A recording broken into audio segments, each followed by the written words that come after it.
Bonjour et bienvenue chez Stupide Action. Si vous aussi vous aimez vous griller les neurones devant des films d'action, vous êtes au bon endroit. La fin d'année approche mes amis, et pour fêter ça, je n'hésite donc pas à me faire un petit plaisir en vous reparlant de Mr. Bond. James Bond. Bah oui, vous pensiez vraiment qu'il n'allait y avoir qu'une seule vidéo de James Bond sur ma chaîne? Il y en aura au moins... 7. C'est nul! Ne quittez pas tout de suite la vidéo, la suite est mieux, c'est promis. Oui, encore une vidéo sur Bond, mais pas n'importe laquelle. Les James Bond Girls se sont succédés au cours de la saga. Il faut dire que notre espion dégaine vite, et en tant que bonne fan de 007, je défendrai jusqu'à ma mort, qu'elle soit par Walter PPK ou par post sur Twitter, l'idée que la saga regorge de femmes fortes et intéressantes qui méritent qu'on s'intéresse à elles pour autre chose que pour leur bikini. Et d'ailleurs, petit aparté salé, mais on remarquera que les journalistes prompts à dénoncer, souvent à raison, les travers sexistes de la saga, sont parfois les mêmes qui n'hésitent pas à vanter la profondeur du décolleté des James Bond Girls, plutôt que celle de leurs personnages. Donc oui, si ce n'était pas encore assez clair pour tout le monde, les James Bond Girls sont loin d'être toutes des potiches incapables malgré l'image qui leur colle à la peau. Bon, après, j'ai pas dit qu'il y avait pas des persos nuls.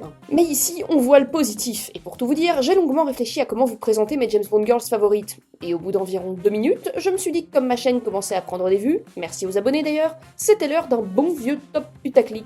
Et ne vous plaignez pas, parce que c'était soit ça, soit un tuto make-up inspiré par Raoul Silva, pour un contouring de mâchoire... explosif. Un top donc, parce que des James Bond Girls intéressantes, il y en a tellement qu'une vidéo dessus durerait environ 25 heures. Aujourd'hui, je vais donc vous faire partager mon petit classement personnel, mais n'hésitez pas à partager les vôtres en commentaire, et accessoirement à me descendre en cas de désaccord. Et pour que les choses soient bien claires, posons tout de suite les bases. Ça se prononce 00. Oh, non pardon, ça j'ai déjà dit. Non, les règles du combat des James Bond Girls. Bien évidemment, ce top est subjectif, et ici on ne s'intéresse qu'aux alliés de Bond, ou du moins à celles qui sont présentées comme telles pendant une bonne partie du métrage. Donc non, Oh non! vous ne verrez pas les femmes du spectre, ni de femmes de main de la saga, en grande partie parce que tout le monde sait qui dominerait le classement. Mais si vous voulez une petite rétrospective sur les mentes religieuses, ce serait aussi avec grand plaisir. Je prends par contre en compte les James Bond Ladies, quelle que soit la taille de leur rôle, parce que certaines n'ont besoin que de quelques scènes pour marquer les esprits. Et sans plus attendre, roulement de tambour, voici la première numéro. Miss Moneypenny et ses très nombreuses incarnations. Oui, je sais, je triche dès le premier numéro. C'est mon côté agent rebelle, que voulez-vous. Mais je trouve que Moneypenny est l'un des personnages les plus sous-cotés de la saga tout entière. Elle est l'une des présentes les plus constantes et importantes dans la vie tourmentée de Bond.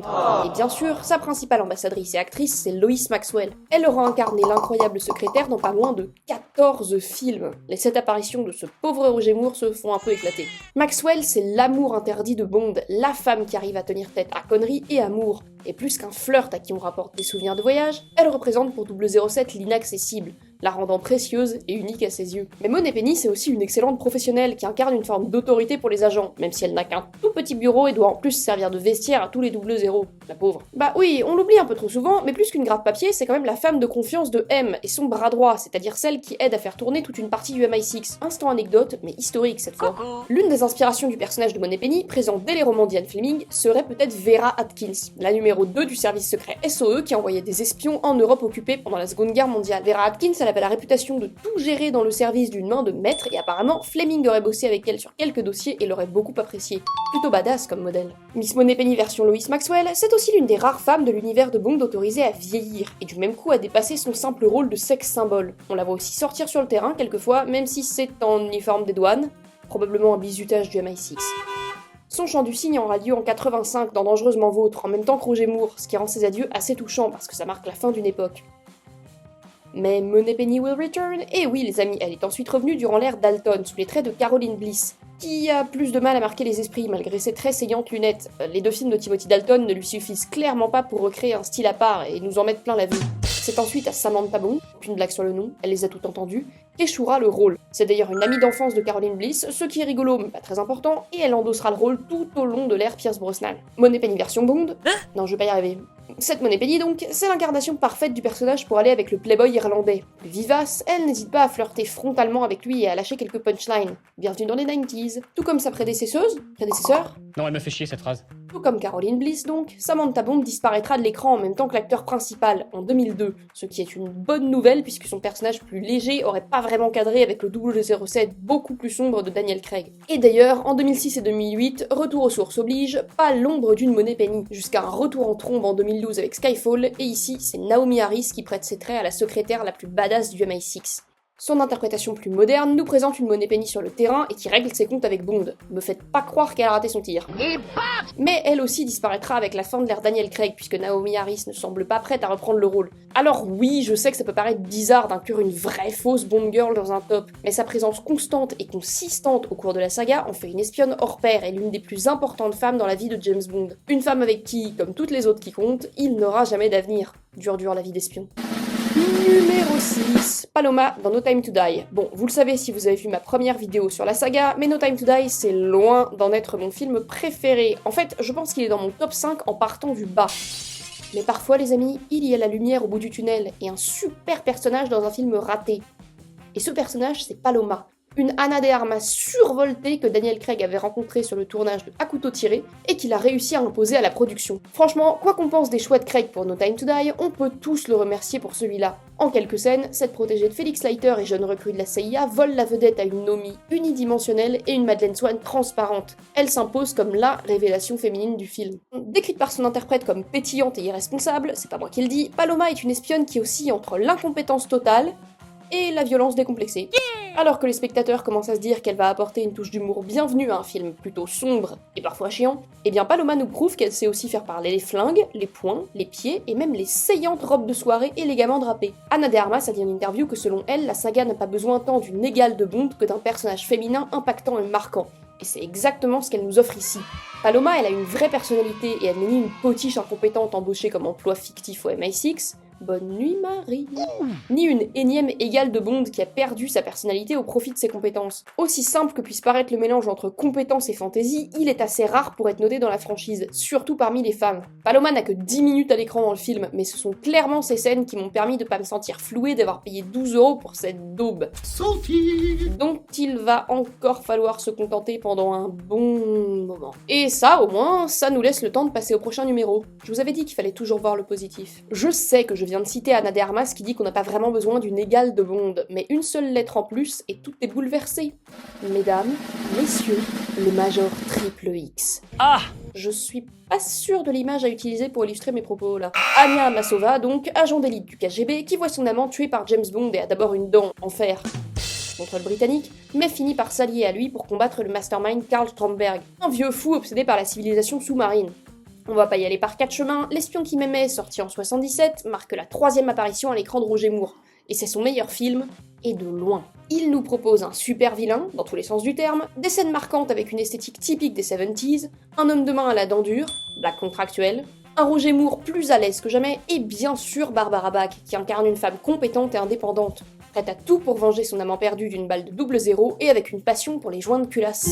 On a eu pas mal de tentatives d'égale féminine de Bond à travers la saga, certaines très réussies et d'autres moins. Mais la raison pour laquelle Anya Amasova atteint le haut de mon classement personnel, c'est qu'en 77, voir une espionne d'aussi haut niveau, c'est pas du recyclage à l'écran, mais bien une idée assez novatrice dans une société encore plutôt conservatrice. Et bien sûr, le personnage d'Anya, il fonctionne parce que tout comme Paloma, elle a une personnalité propre. Son côté sérieux et très professionnel désarçonne James. Et elle a même suffisamment de courage pour évoquer la mort de sa femme, une première pour le Bond plus joyeux de Roger Moore. Bon, on pourra regretter un final assez convenu où elle se fait capturer comme 100% des Bond girls de l'époque, ça aussi c'était contractuel. Et j'en profite d'ailleurs pour vous rappeler que Karl Stromberg, méchant du film, est célibataire, mais qu'il a quand même des robes décolletées bien taillées chez lui. À moins que ce soit un requin, après tout chacun son style.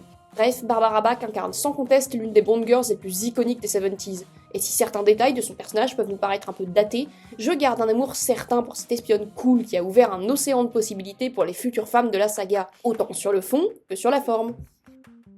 Dans la famille des femmes fortes pas toujours parfaitement desservies par le script, je voudrais la voleuse qui bosse pour un méchant allemand vociférant.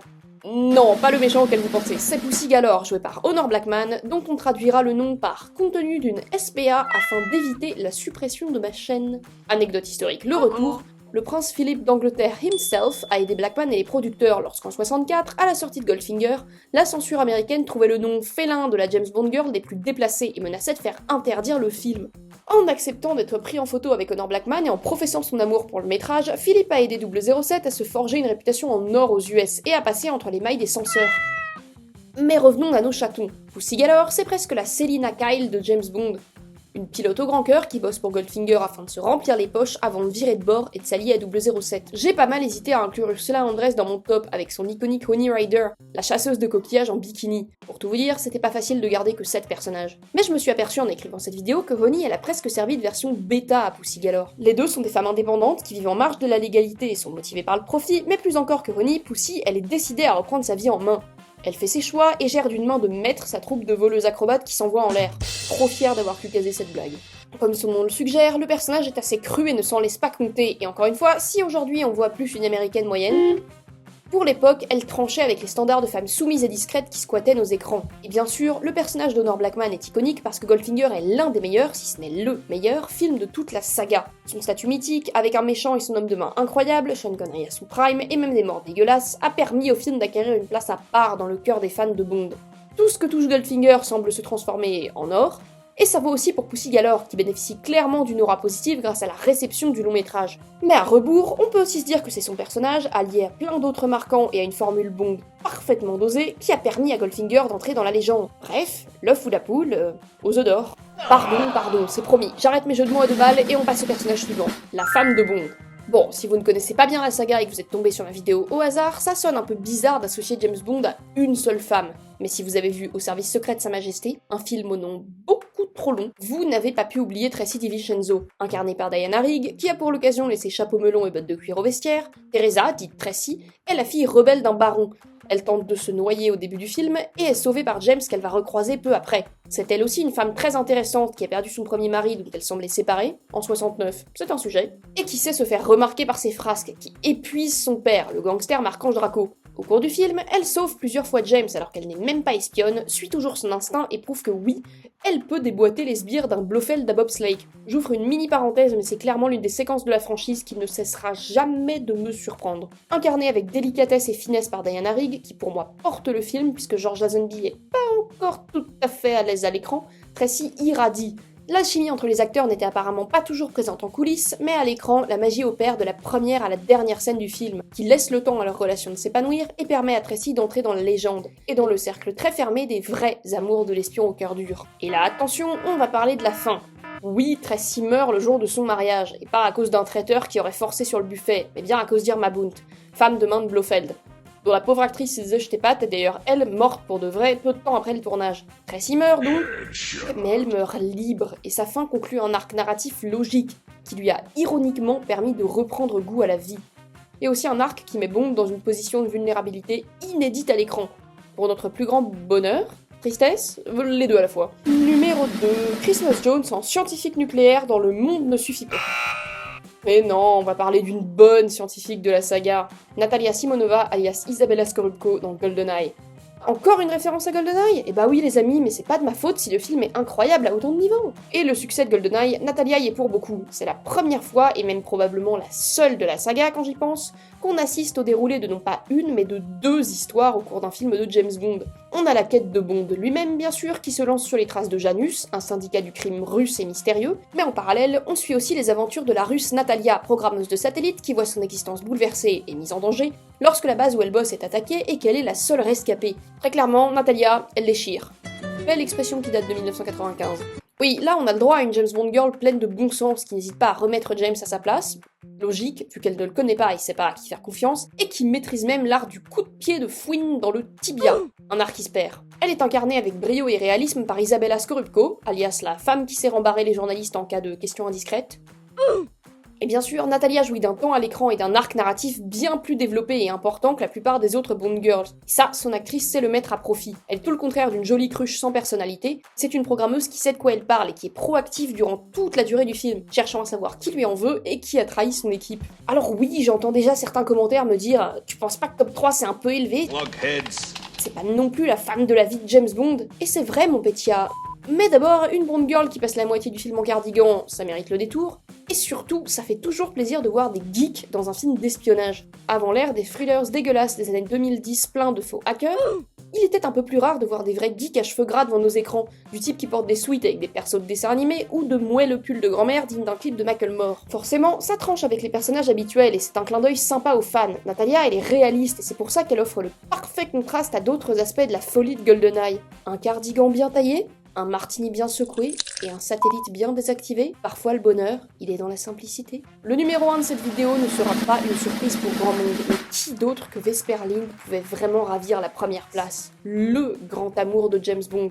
Non, pas celui-là, l'original. D'ailleurs, je trouve intéressant de comparer les portraits de Madeleine Swann et Vesper Lynd, qui symbolisent assez bien la différence entre un personnage bien écrit et un personnage pas écrit.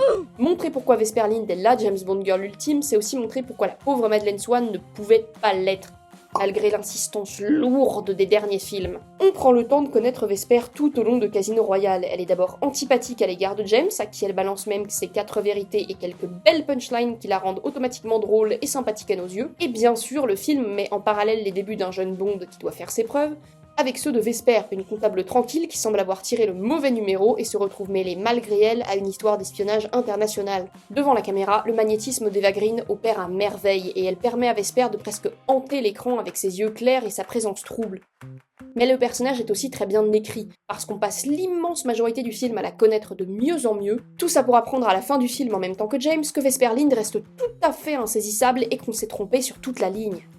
Vous parlez d'enjeux pour un film d'action. Intelligente et débrouillarde, on pourra aussi remarquer que lorsque Vesper exprime ses sentiments, ce n'est jamais montré comme un signe de faiblesse, mais bien la preuve de son humanité. Humanité qui fait d'ailleurs vaciller James et l'amène à se questionner. J'ai toujours perçu Vesper comme une incarnation de James Bond s'il n'avait pas été recruté par le MI6. À cause de son passé, elle reste torturée et complexe, ce qui la rend intéressante, et c'est aussi ça qui fait que, lorsque vers la fin du film, elle est enlevée par le méchant Le Chiffre, on a envie de voir James voler au secours de cette femme qui lui ressemble tellement et semble être parfaite pour lui. De l'autre côté du spectre, on a Madeleine Swann qui est à peu près son exact opposé. Dans Spectre, elle se fait enlever 10 minutes après son introduction à l'écran, alors même qu'on n'a presque aucune idée de qui elle est.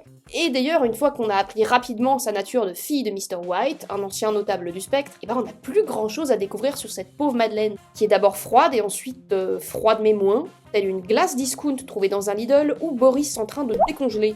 Léa Seydoux fait de son mieux avec le peu qu'elle a, mais la relation entre son personnage et celui de James Bond reste extrêmement forcée parce que le film ne prend pas le temps de la développer. A l'inverse, c'est toute l'intrigue de Casino Royale qui est centrée sur la relation naissante entre Vesper et Bond, qui se construisent, puis se détruisent mutuellement. C'est pour ça que le personnage d'Eva Green marque un tournant dans l'histoire de la saga au pistolet d'or, en incarnant le deuxième grand amour de Bond depuis sa femme. Bon, ok, chronologiquement le premier, mais vous m'avez comprise. Et c'est aussi pour ça qu'elle aura marqué les mémoires des fans, en donnant vie à l'un des personnages les plus complexes de la saga, qui oscille constamment entre loyauté et mensonge, et reste attachante tout le long du film. On aurait vraiment aimé la voir heureuse avec James Bond, s'éloignant en voiture telle la fin d'une mauvaise pub. Mais ça, ce serait pas l'essence de la saga, les amis. 007 demeure un voyageur solitaire. Oh, pardon.